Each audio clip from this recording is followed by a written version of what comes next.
Belə ki, o insan salihlərin yolunu tutur, möminlərin yoluna tabi olur.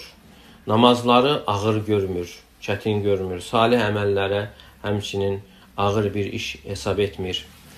Və həmçinin Allah Teala'nın ayələrini, kəlamını eşitdiyi zaman qəlbi yumuşalır. Yəni Qur'an-ı Kərimlə, yəni Qur'anla salihlər ləzzət alır. Və qəlbi yumuşaq olan insanlar Qur'andan faydalanır.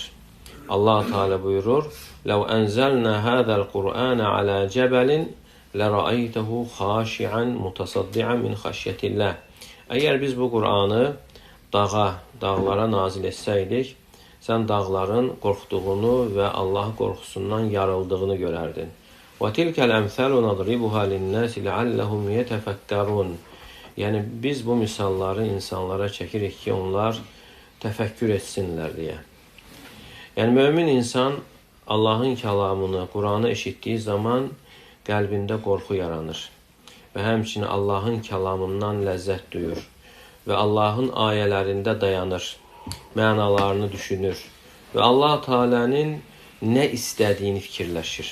Yəni bu ayələrdə Rəbbim məndən nə istəyir?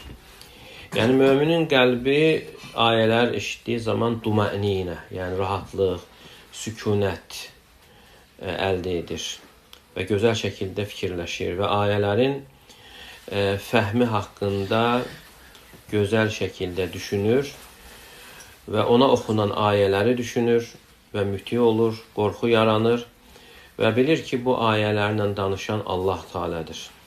Və bu ayələri Cəbrail aleyhissalam Allah Teala'dan birbaşa eşitmişdir və onun üçün 7 qat göy açılmışdır. Və Cəbrail aleyhissalam da onları Peyğəmbər sallallahu aleyhi və səlləmə nazil etmişdir. Peyğəmbər sallallahu aleyhi və səlləm Cəbrail aleyhissalamdan eşitmiş və ayələri eşitdiyi zamanda ona ağır gəlirdi. Allah Teala buyurur ki: "İnna sanulqi alayka qawlan thaqila." Yəni biz sənə ağır bir söz təlqin edəcəyik. Yəni Peyğəmbər sallallahu aleyhi və səlləm soyuq, şiddətli soyuq bir gündə vəhiy gəldiyi zaman tərləyərdi. Yəni alnı tərləyirdi və vəhiy nazil olduğu zaman. Sonra sahabələr, yəni bunu Peyğəmbər sallallahu aleyhi və səlləmdən almışlar və ondan sonra da tabinlər sahabələrdən götürüb, yəni əzbərləyib və beləliklə bir-birlərini ötürüblər. Yəni bu ümmətə Qur'an, yəni bu formada çatmışdır.